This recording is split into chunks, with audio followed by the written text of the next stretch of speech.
नमस्कार विद्यार्थियों। आज का हमारा जो विषय होगा वो 1793 का जो चार्टर एक्ट है उसके बारे में पढ़ेंगे। जैसा कि हम लगातार पढ़ते आ रहे हैं, भारत का संवैधानिक विकास कैसे हुआ, ईस्ट इंडिया कंपनी कैसे भारत आई, भारत में कैसे संविधान बना, वो हम जान रहे हैं। जैसा कि हमने 1786 के एक्ट में भी आपको बताया है, उसी प्रकार सबसे पहले हमने 1600 ईस्वी में 31 दिसंबर 1600 को जब ईस्ट इंडिया कंपनी की स्थापना हो रही है, ईस्ट इंडिया कंपनी की जब स्थापना हो रही है तो ईस्ट इंडिया कंपनी 15 वर्षों के लिए भारत में उसे व्यापार करने की अनुमति प्राप्त हुई है। 15 वर्षों के बाद लगातार उसे 15 वर्ष जैसे ही खत्म हुए उसके बाद दोबारा 10 साल, 5 साल, 20 साल के लिए लगातार उसे अनुमति प्राप्त होती गई।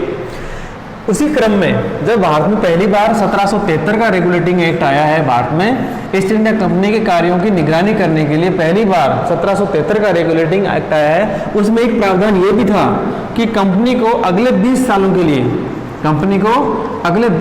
के लिए भारत के साथ व्यापार करने की अनुमति प्राप्त हो गई है। अर्थात 1773 से लेकर 20 साल पूरे हो रहे हैं 1793 में। अर्थात 1793 का एक्ट जो है उसका मूल मुद्दा ये था कि कंपनी के जो 20 साल की जो अवधि खत्म हो रही है, एक तो उसे बढ़ाया जाए। तो सबसे पहला 1793 एक्ट का सबसे पहला प्रावधान यही था कि कंपनी को पुणे से व्यापार करने की जो अवधि है वो 20 वर्ष के लिए पुणे से क्या कर दी गई, बढ़ा दी गई।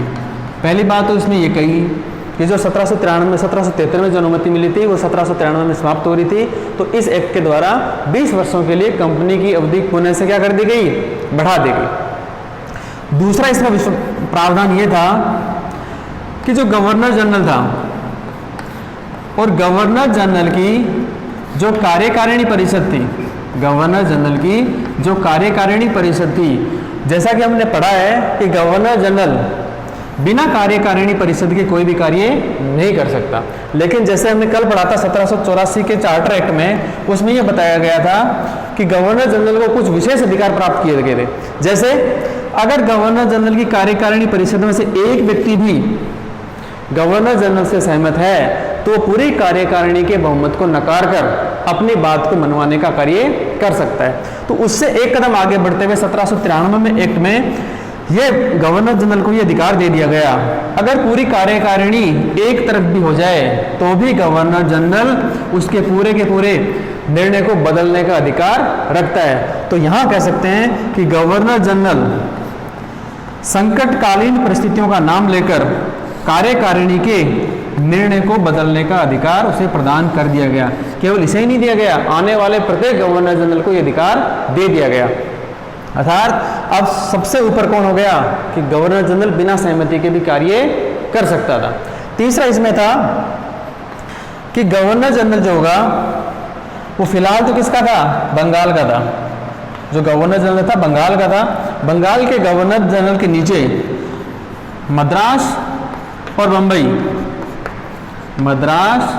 और बंबई की जो प्रेसिडेंसियां थी वो भी इसी के अधीन कर दी गई। अर्थात अब गवर्नर जनरल बंगाल के साथ साथ मद्रास और बंबई के कानून निर्माण के क्षेत्रों में भी क्या करेगा, कार्य करेगा।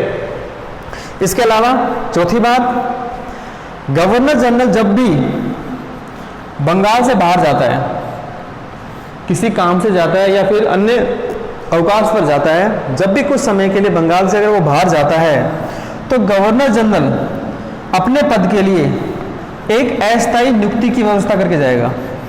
अपने लिए एक अस्थायी नियुक्ति की व्यवस्था करके जाएगा। अर्थात जब तक वो पद खाली रहेगा तब तक कोई कार्यवाहक गवर्नर जनरल उस पद पर कार्य करेगा।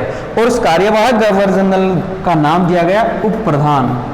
ये भी पूछा गया है उप प्रधान क्या है। उप प्रधान कार्यवाहक गवर्नर जनरल को ही उप प्रधान की संज्ञा दी गई है कि जब गवर्नर जनरल बंगाल से बाहर जाएगा तो उसकी अनुपस्थिति में वो कार्य करेगा।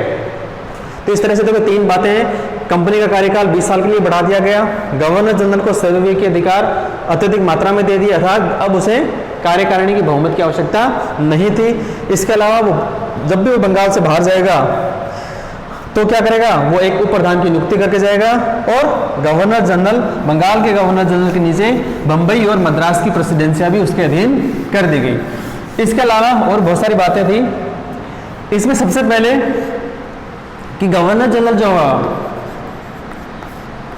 गवर्नर जनरल अन्य प्रांतों में जैसे बंगाल प्रांत है, मद्रास प्रांत है, बम्बई प्रांत है, जो अन्य प्रांत हैं, उन प्रांतों में वो गवर्नर की नियुक्ति कर पाएगा। पहले हर प्रांतों में गवर्नर की नियुक्ति का अधिकार सम्राट के पास हुआ करता था। जिस प्रकार वर्तमान में हमारे भारत में होता है, सबसे ऊपर राष्ट्रपति होते हैं और हर राज्य में गवर्नर होते हैं, राज्यपाल होते हैं, उसी प्रकार से सबसे ऊपर गवर्नर जनरल होता था और प्रांतों में गवर्नर होते थे। तो पहले इन दोनों ही पदों की नियुक्ति ब्रिटिश सम्राट के द्वारा की जाती थी, लेकिन 1793 के चार्टर एक्ट के द्वारा गवर्नर जनरल को अधिकार दे दिया गया कि वो विभिन्न प्रांतों में गवर्नरों की नियुक्ति करने का अधिकार रखता है। इसके अलावा गवर्नर जनरल को एक अधिकार प्राप्त और हो गया,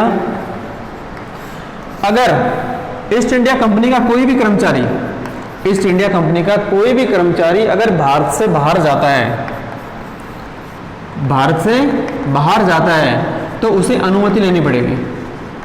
बिना अनुमति के कोई भी व्यक्ति, कर्मचारी कोई भी भारत नहीं छोड़ सकता है। अगर वो छोड़ देगा तो उसे पद मुक्त समझा जाएगा, अर्थात उसका पद खाली समझा जाएगा। तो इस तरह से मुख्य बातें सबसे पहले ये थी कि भाई गवर्नर जनरल को बहुत सारे अधिकार दे दिए गए, 20 साल के लिए कार्यकाल बढ़ा दिया गया और उप प्रधान की नियुक्ति कर दी गई।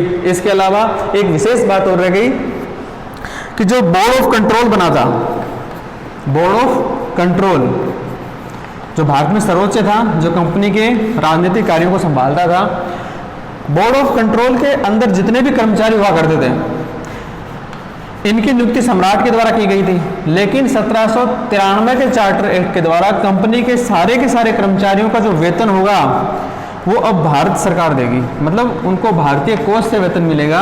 पहले इनका वेतन सम्राट के द्वारा दिया जाता था, लेकिन इस एक्ट के द्वारा इन कर्मचारियों का वेतन भारत के राजकीय कोष से प्रदान किया जाएगा। तो इस तरह से एक छोटा सा अधिनियम है 1793 का चार्टर एक्ट। धन्यवाद।